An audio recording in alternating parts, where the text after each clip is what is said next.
Swingler? Here. And I'm here. Please join me in the Pledge of Allegiance. I pledge allegiance to the flag of the United States of America and to the republic for which it stands, one nation, under God, indivisible, with liberty and justice for all.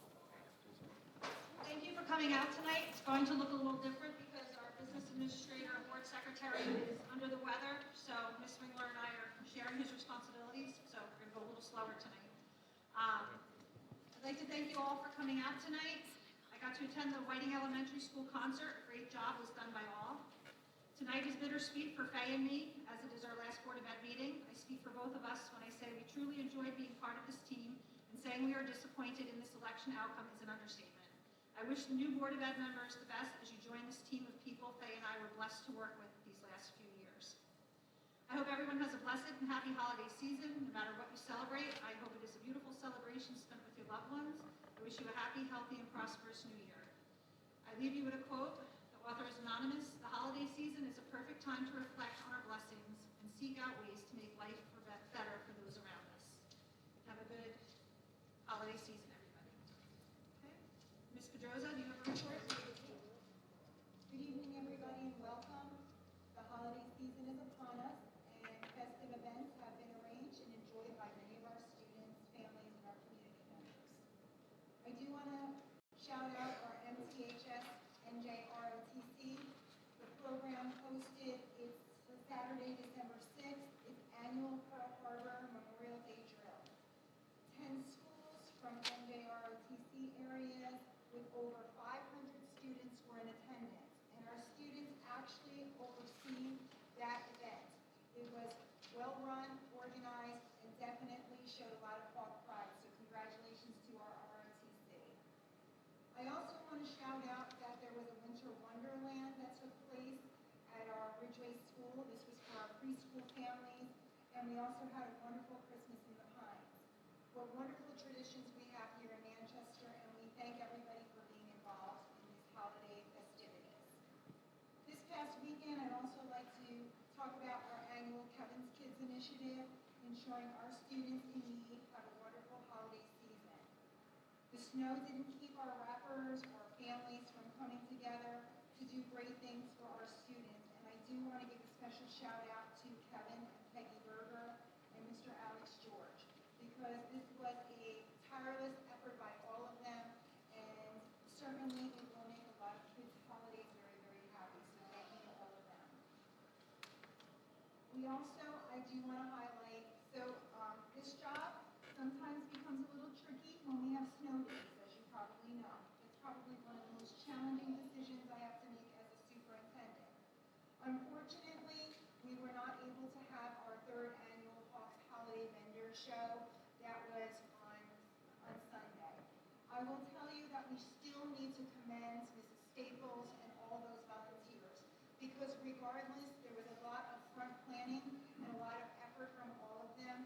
And I will also tell you that we were going back and forth, whether or not we should have that holiday fair. But unfortunately, because most of the children that were involved, I just couldn't allow them on the roads that early in the morning. So we have decided that we're going to probably reschedule it for sometime in the spring. So just be aware that we will make sure that you are aware of that date. I also would like you to mark your calendars for our MTSD Gospel Choir, the 57th annual. That's right, 57 years of our annual Gospel Chorus tribute to Dr. Martin Luther King Jr. That will be on Friday, January 16th at 6:30 at our high school. If you've never come, it is a wonderful event. Our students sing with such great pride, and we are sure to have some great speakers there as well. The other thing I just want to say on behalf of the board and myself and Central Administration, I'd like to take this opportunity to wish you all a beautiful and wonderful holiday. It's my privilege to express our appreciation for your continued and unwavering dedication. And as we continue our year, I'm looking forward to working together to support our students and our school community. So I hope everyone has a beautiful holiday, a relaxing break, and we will see you in the new year. Thank you. Now, Senior Master Sergeant Taylor, do you have a wanted to say thank you to the board for allowing the middle school choir to come out for our Christmas tree lighting at both Lakehurst and Fort Dix on the 3rd and 4th of December. They did a wonderful job. And then I just wanted to thank the board and the community for all of the support that you guys provide to the base and to our military children. So, thank you. Thank you. Ms. Jordan Felipe, do you have a student government report? Good evening, everyone. My name is Jordan Felipe, and I'm the treasurer of the Executive Student Board at Manchester Township High School. I'm here today to provide you, the board, with very important information regarding the cool and important things that we have and have plans happening at MTHS since the last meeting. The events that we had and are working on are the light up the Hawks Nest on December 10th, decorating the halls for the holidays. Everyone did a great job. And then our Winter Spirit Week is also this week. Monday was flannel versus sweater. Tuesday was peach versus blizzard. Wednesday was red versus green. Tomorrow is candy cane colors. And then Friday is our class colors along with our pep rally. And the pep rally, and we're celebrating all the winter sports. The seniors are looking forward to bring back Hawkapalooza in the spring, and all classes are planning fundraisers for the upcoming new year. I just want to say thank you for allowing me to represent the MTHS student government at the board meeting this evening. I'm truly honored to be here with all of you and have the opportunity to fill you in on everything that the SGA has to offer. Thank you again. Thank you, Jordan. Good job. Ms. Pedrosa, your presentations?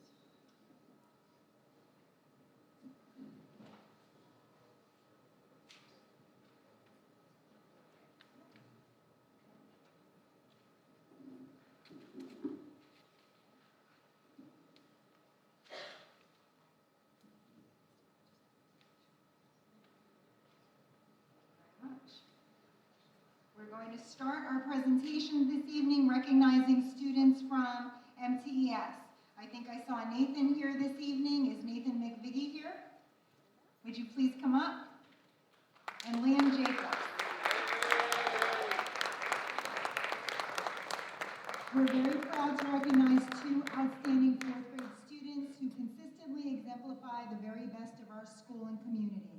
They're kind, hardworking, and serve as role models for their peers each and every day. Their positive attitudes and dedication make our classroom brighter places to learn and grow. Congratulations, boys. Thank you so much.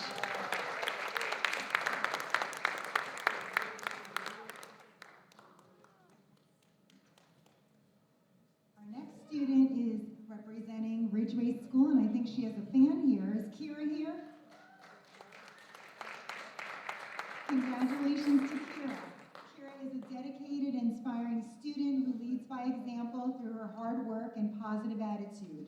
She's a value member of the Gifted and Talented program, and she consistently excels across all subjects and brings the same determination and focus to her training as a USAG gymnast.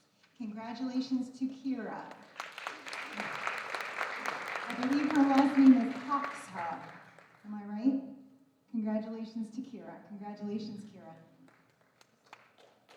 Give her another round of applause.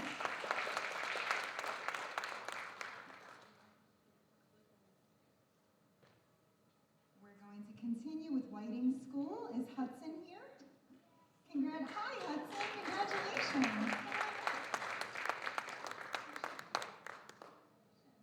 I think your principal is there. Great job, Hudson. So Hudson is a thoughtful and caring friend to his classmates. Recently, he chose to give away a prize he had earned so that a classmate could receive it on their birthday, and that is just simply kind. It's an action that truly reflects his kindness and his generosity, and we are incredibly proud of him. Congratulations, Hudson.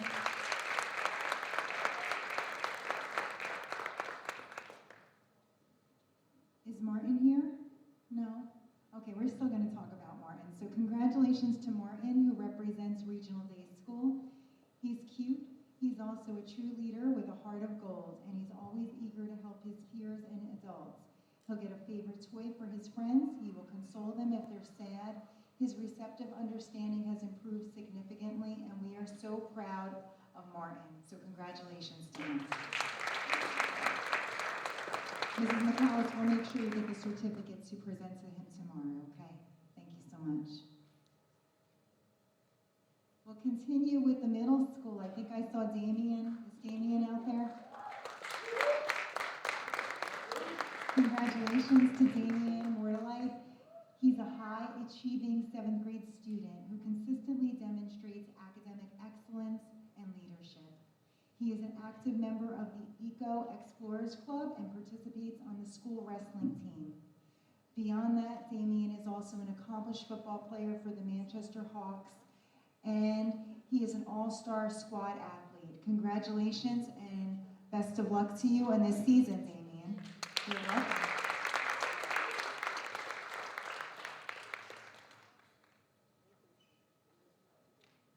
Our next two athletes are representing our middle school, and that would be Audrey and Cole.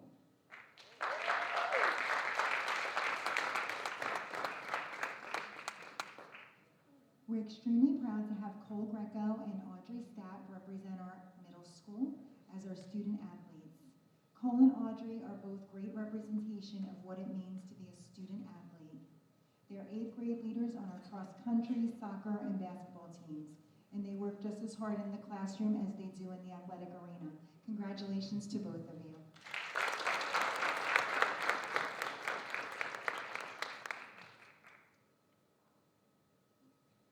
Are these students here, Mr. Adams? Mauricia? Oh, I see you. Okay, come on down, Mars. And Megan, let me see you in the back. So Mauricia and Megan are participating in the NJMEA All-State Treble Chorus. It is a prestigious statewide ensemble of New Jersey's top high school vocalists. Selection is highly competitive, and only the most accomplished and dedicated students earn this honor. We're proud to have the state's best soaring among us here in the Hawk's Nest, and we offer sincere congratulations to both of them. Congratulations, ladies.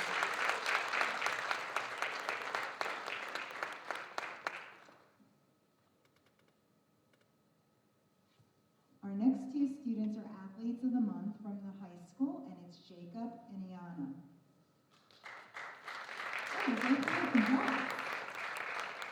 So Jacob has had an exceptional season for the bowling team, leading the B South Division with a 211 average and a high game of 279 and a high series of 675. His consistency and focus have made him a standout performer. Ayana is a 4-year varsity girls wrestler, was selected as team captain this year. Her work ethic, dedication, and discipline have set the tone for her program, and her leadership has been instrumental. And I think she has to probably go back, right? She just won her match tonight, so let's congratulate her. Congratulations.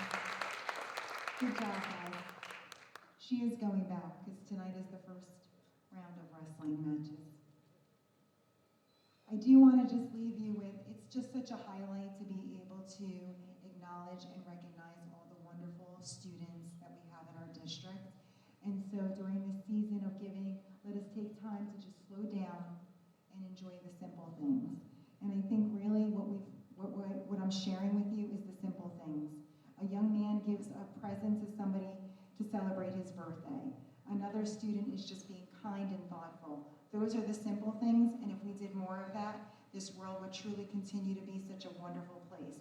So I wish you all wonderful holidays, and I'm just going to ask if you would stay, please, because we're going to bring up the MTEF, and we're going to highlight all the wonderful things our teachers are doing in order to get some grants. So I think Mr. Campana is here, am I right? Rick?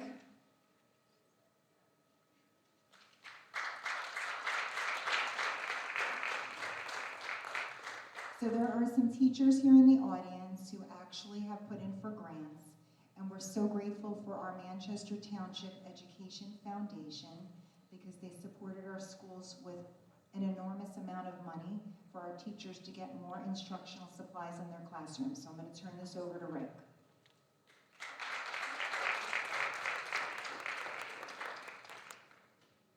I just want to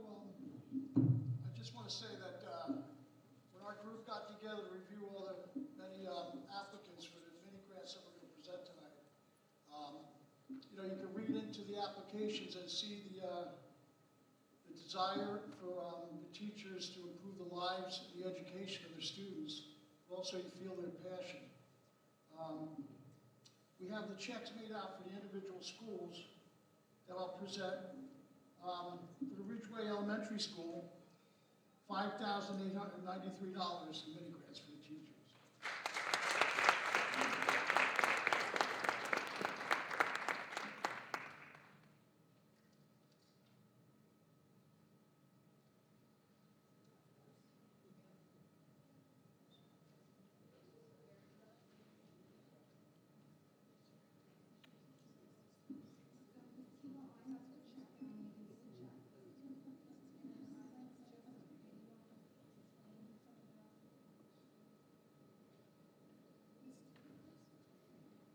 So we had teachers from Ridgeway School, actually, Ms. Cafone, Ms. Johnson, Ms. Herman, Ms. Chaikin, Ms. White, Ms. Palmer, Ms. Staub, Ms. Antonelli, Mrs. Cummings.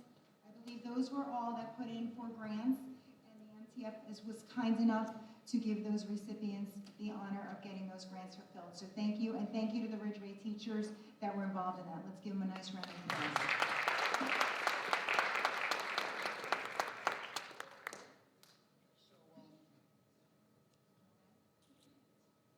So the next is Manchester, or I'm sorry, Regional Day School, $4,384.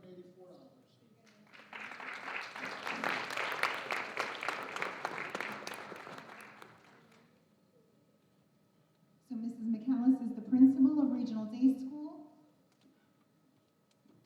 Let's bring the mic down.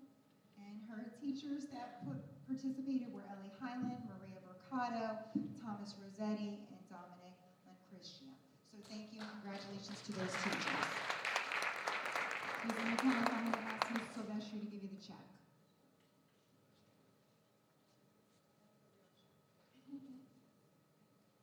Okay, so for the Whiting Elementary School, $3,995.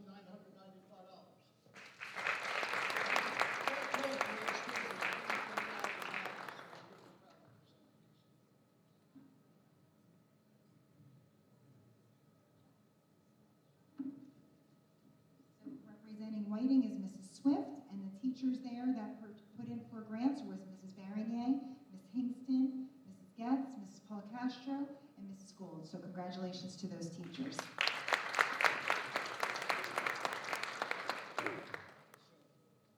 The Manchester High School, $3,790.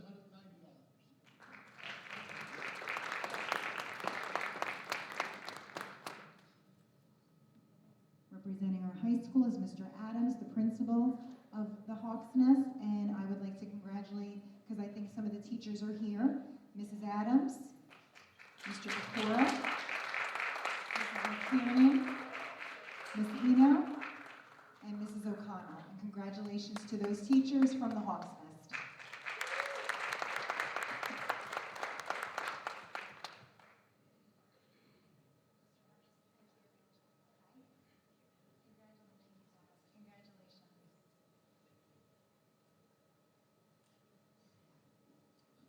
Last but not least, Manchester Township Elementary School, $5,950.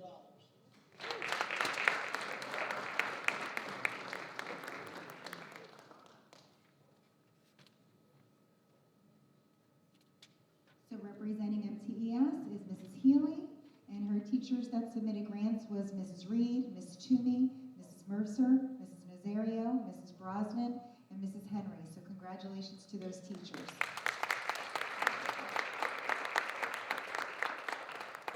I would be remiss if I did not ask all the members to come up of the MTEF. So Mrs. Choker, would you mind coming up here for a photo? Mr. Campagna, I think you have somebody else in the audience. Do you? Who else is there? Okay. So in total, all the mini grants were $23,983, and that is a lot of money giving to our schools. So we just thank you so much for your efforts, and we thank you for supporting all the great things that our teachers are trying to do here in Manchester. So thank you very much.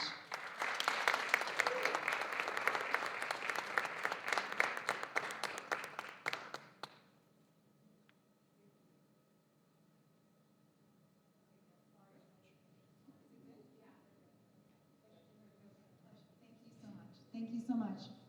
Okay, everybody, if you do need to go home and do homework, or if you would like to go to the wrestling match, certainly now we understand that. We wish you all a happy holiday.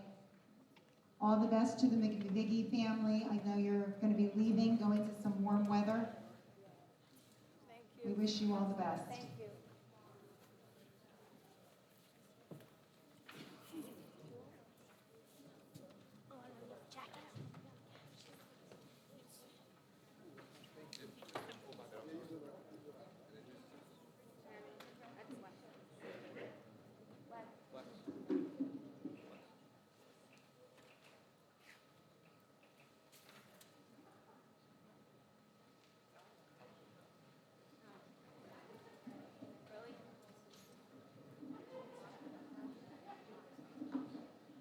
Mrs. Raimondo is going to give her school-based corrective action plans for chronic absenteeism. So please give your attention to the screen.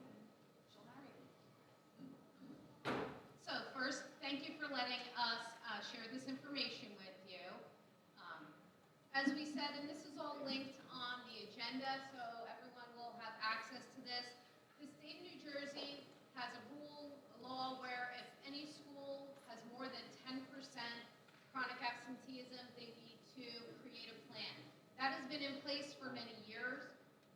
This year, they have clarified us wanting to also share it a little more officially at Board of Ed meetings, which is why you're seeing it for the first time now versus us having created them before. Chronic absenteeism is defined by the state as any student who misses 10% or more of school, which in 180 school days is a student who misses 18 days, which works out to 2 days a month, which does not sound like a lot of days when you spread it out like that, but for continuity of instruction, that's where that's defined. So each school creates a corrective action plan to improve attendance. And one thing I did want to stress is that 10% is well below the state average. So when we're getting our performance reports at the end of the year and all the schools are, you have to meet the state average, but even schools who are meeting that are creating these plans because it's above that 10% threshold that they use. And their purpose for that is they're really stressing that you cannot learn if you are not in school. And so they're very strict about what that percentage is. One thing I can say is where I have access in the DOE homeroom, I was able to look at all the schools in Ocean County, and of the 96 schools, only 6 are less than 10%.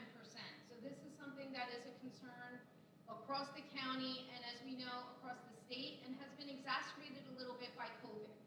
So after COVID, the kids have not come back in the same way as previous, and that takes a little, we have to change our thinking a little bit of how we're addressing that situation.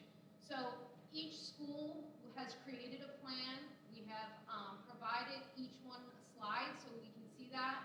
In addition to the plan, we had them provide some highlights for you because they're kind of long. And so one of the things you'll notice is it's broken into 3 tiers. So tier 1 are our general efforts. What are we doing school-wide to promote attendance?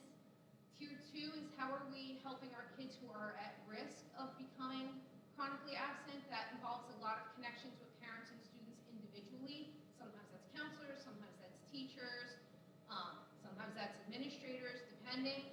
And then tier 3 is really where it is the most chronic.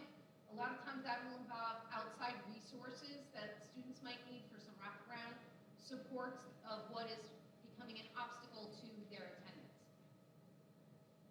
This was just the statutory requirement in case anybody wanted to look up what do schools have to do.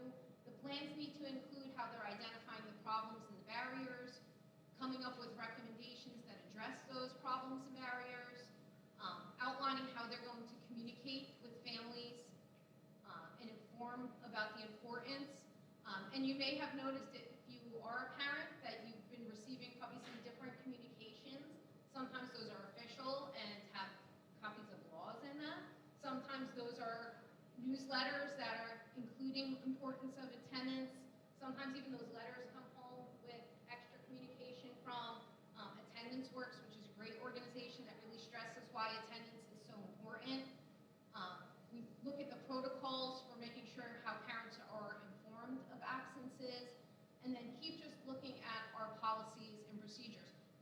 note is that chronic absenteeism includes excused absences. So a lot of times when we're like, well, was it excused or unexcused? And if it is a locally excused absence, or verified, sometimes we call it, that still counts against as chronic absenteeism because their feeling is that student is not here and they're not learning, and how are we helping that student to get here? So one of the things is all of the interventions really are stressing that we're committed to supporting our students and families while still emphasizing that it is important and vital for both academic and social development for our students to be in the classroom. So I'm just going to go through the slides just to give you kind of an overview. I have all of the administrators ready to speak to their specific plans if you have specific questions as well. There was a question, Yeah. about suspensions, out-of-school suspensions, absenteeism. They should count because those are not state excused. So even if as a district we say we're not holding it against you, it's not one of those 4 or 5 absences that the state says does not count against you. You know, those include like bring your child to work day. And I know that that feels crazy, that when a student is sick and has a doctor's note, the state says that's an absence, but bring your child to work day does not count as an absence. And that's, we're working within the state's framework, but anything that is not one of those absences that the state deems is an excused absence counts against us, regardless of how that is coded. The only excused absences are driver's license, bring your parent to work day, religious holidays, and college visits, right? And only up to 3 days of college visits. So if you're a kid who's visited more than that, it's only 3 there. They've also added, because over the years, driver's license was not in there, court date wasn't in there. They've expanded a little from when they originally put that out. But now I just lost what I was going to say, and that's going to come back to my brain, I promise. So, but they have expanded a little bit what that was, but it is still very limited what counts. So here we have the building plans. When you look at the slide, you'll see in the top left corner, that's the link to their full plan where it's really spelled out over multiple pages. We also have put what the school rate is and what the state average is. They do differentiate by grade band, so they compare the high school against other high schools. They compare the elementary against other elementaries and the middle school as well. This year, the middle school and the elementary average is the same, but in other years it has not been the same, so it just kind of worked out statistically that they came out even. And you can see they have what are some of those things they're doing in Tier 1 to try to be proactive, getting students here. Then we move on to Tier 2, so now they're having attendance meetings with students, more communication specifically with parents, guidance and CST getting involved. They have particular reports they run to keep track of that. Sometimes we're wrapping in an IRS team. And then they have a Google form that they instituted. They started last year looking into this where they have the students filling out a form to talk about what are some of their barriers to attendance, to give them a chance to, sometimes they're more likely to put it in a form than to say it out loud. And so they have provided a way for students to give some feedback as well. And then Tier 3 involves increased parent meetings at all the levels. Tier 3 could also include truancy, because when a student is absent too much, there can be a truancy court version of that. And then the high school has a different scenario because they have credits. And so credit denial is also something we have to look at in Tier 3 when attendance is involved, because, you know, according to the state, if you're chronically absent, were you there enough to learn? Even if you have an A in the class, were you there for enough? We sometimes like to word it to the kids like, did you have enough seat time for the state to think you were here enough? And so they also have ways that they try to let students make up hours after school to try to say, hey, this is how I'm proving that I've gotten enough education, but those hours have to be academic in nature, where you're doing some work. It can't just be you're sitting doing nothing for that. And then at continued meetings, at certain levels, there could be exclusion from extracurricular activities. We try to hold that to Tier 3 because sometimes extracurriculars are what get you into school, but there comes a point where if you're not here enough, we've got to focus on the And so this is the high school's plan. I went kind of in depth with this one just to show you how they are laid out. Then we have the middle school's plan, so their average and the state average, you can see that's different from the high school where the state average was 17. So their tier 1, they have a problem-solving team, they've clarified the attendance expectations with students and parents, collecting and monitoring student attendance data, they create a positive school culture, and we've been finding at all the buildings that's something we're trying to do. The more students feel like they belong and are connected, the more likely they are to attend. They're providing students an opportunity to get breakfast before school because for some students that's something that they may not be getting outside of school. And then they post the daily attendance overall to just keep creating a culture where attendance is seen as something valued and important. So now we're moving on to tier 2. We've got, once again, a lot of these tiers are going to be similar because the interventions that work are going to work at multiple levels. So we're sending letters to parents, maintaining a spreadsheet to keep track, which we're sharing with counselors and CST members, conferences with students to discuss that, contact with parents, providing resources as needed, and continuing to monitor the rates and trying to keep a pulse on that.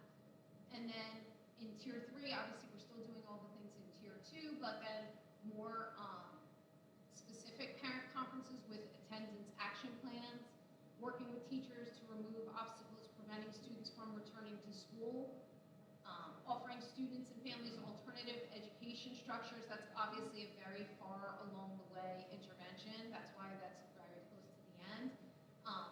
Truancy paperwork if appropriate, and then continuing to monitor that attendance.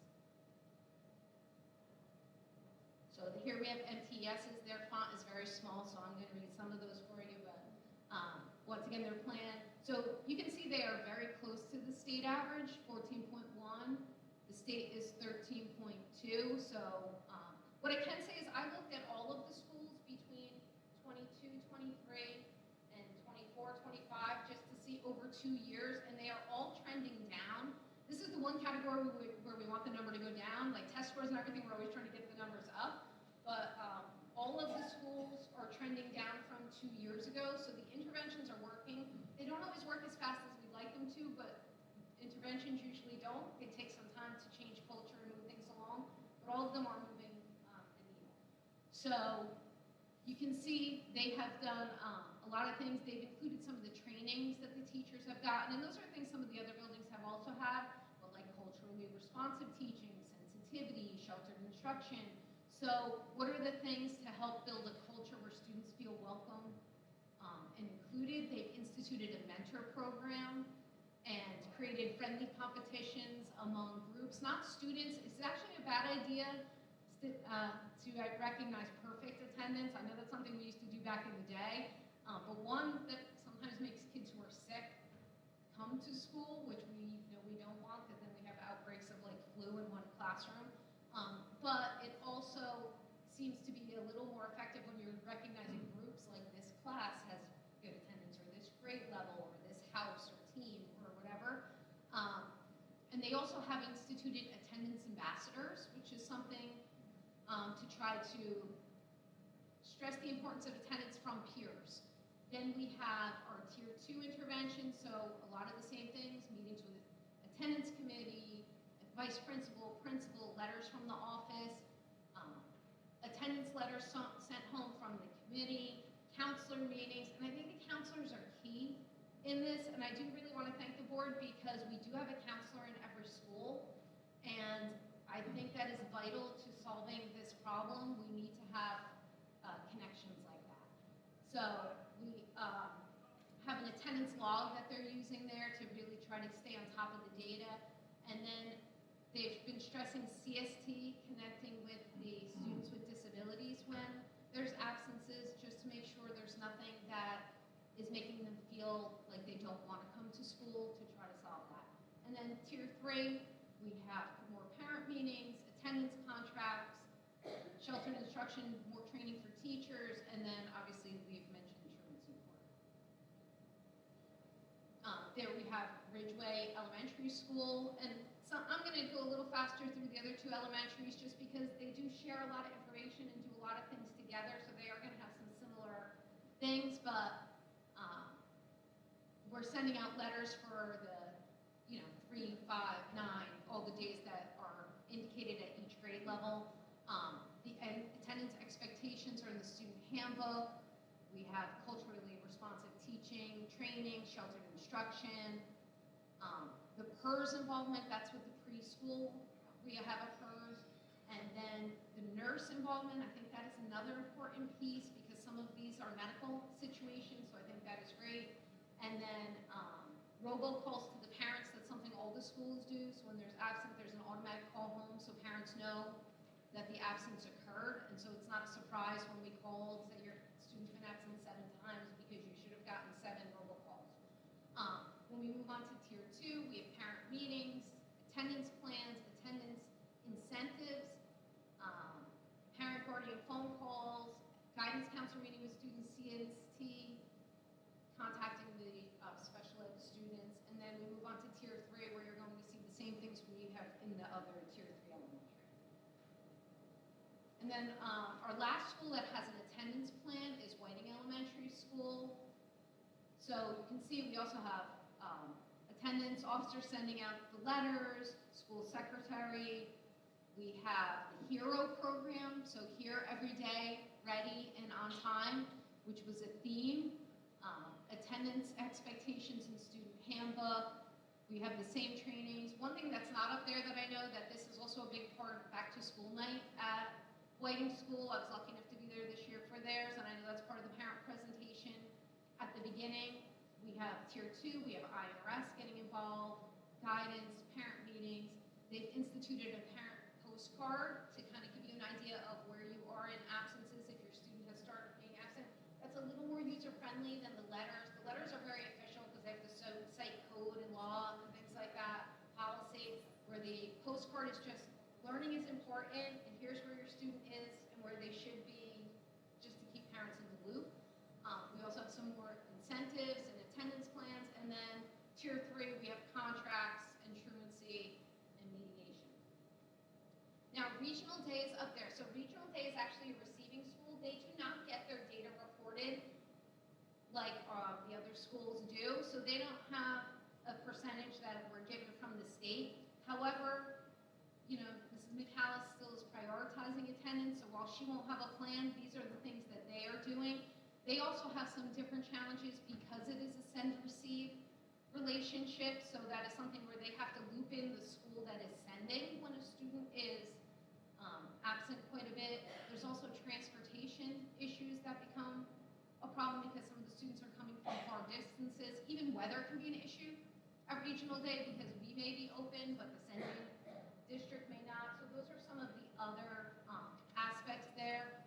In this, because of some of the medical and mental health issues, there is CMO involvement, the DCBA, sometimes DCBP, which can happen at all the schools, but that's something that Mrs. McAllis is dealing with. And so we did have her provide some of that, even though she doesn't have to have an attendance plan by the state.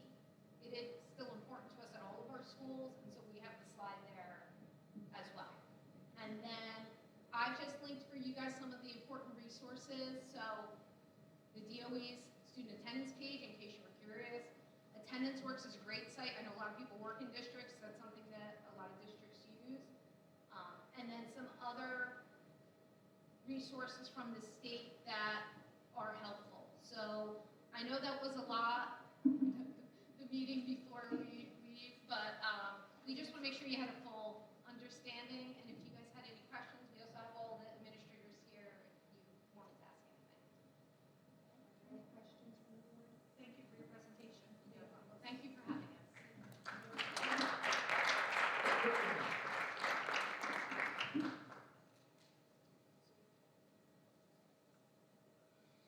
Mr. Lorenzen will give a report next month since he's not here. Before we start, I want to thank Ms. Raimondi for your presentation, to MTEA for all their generous donations, and kudos to the teachers who apply for all of those grants, as I'm sure it's a timely process. And a shout out to Ms. Thiefel for your 6-7 shirt. We noticed that, 6-7. I'm sure all the kids love that at the School.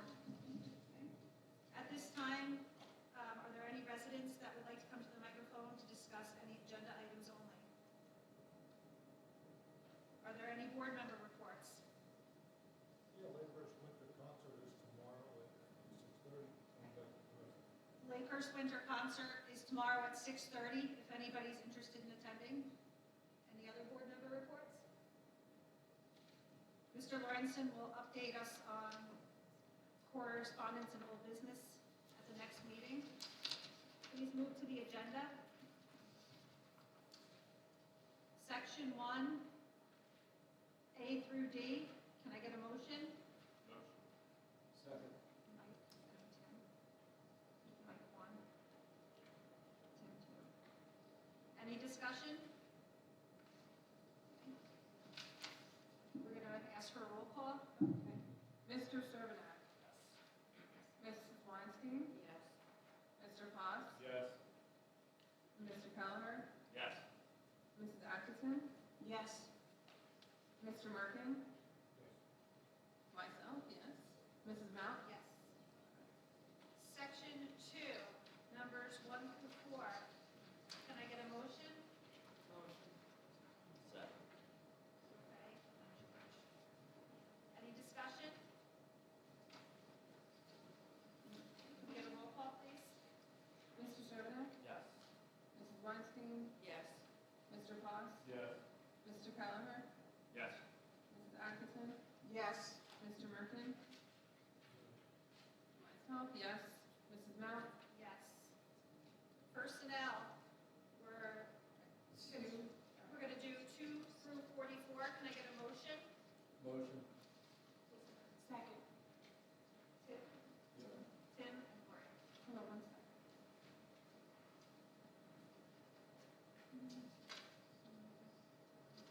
Any discussion? Can we get a roll call, please? Mr. Servadac? Yes. Mrs. Weinstein? Yes. Mr. Foss? Yes. Mr. Kelleher? Yes on all. I am abstaining on 2. Number 2. Mrs. Atkinson? Yes. Mr. Merkin? Staying for number 2. Mrs. Springler, yes. Mrs. Mount? Yes. Okay, personnel number 1. Can I get a motion? Motion. Who was that? Tim? Second. George is a second. Okay. Roll call? Mr. Servadac? Yes. Mrs. Weinstein? Yes. Mr. Foss? Yes. Mr. Kelleher? Abstaining. Mrs. Atkinson? Yes. Mr. Merkin? Abstain. Mrs. Swingler, yes. Mrs. Mount? Yes.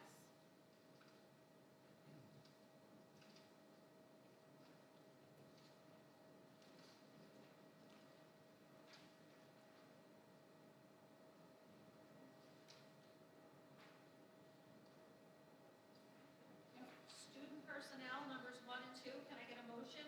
Motion. Second. Mike, number 1, Tim, number 2. Any discussion? Can I get a roll call, please? Mr. Servadac? Yes. Mrs. Weinstein? Yes. Mr. Foss? Yes. Mr. Kelleher? Yes. Mrs. Atkinson? Yes. Mr. Merkin? Yes. Mrs. Swingler, yes. Mrs. Mount? Yes. Special services, numbers 1 and 2. Can I get a motion? Second. Bay? Tim? Any discussion? Can I get a roll call, please? Mr. Servadac? Yes.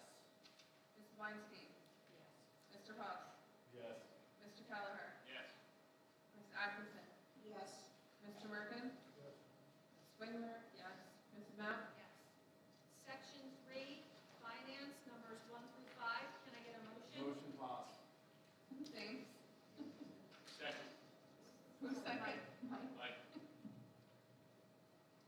Discussion? Can we get a roll call, please? Mr. Servadac? Yes. Mrs. Weinstein? Yes. Mr. Foss? Yes. Mr. Kelleher? Yes. Ms. Atkinson?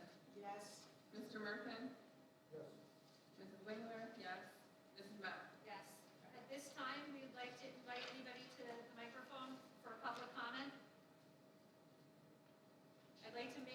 motion to adjourn our meeting. Can I get a second? I just would like to make sure that we thank Ms. Weinstein and Mrs. Mount for their service. On behalf of the board, we did provide them with a beautiful plaque for their service and their dedication. So thank you so much for your service. We appreciate you.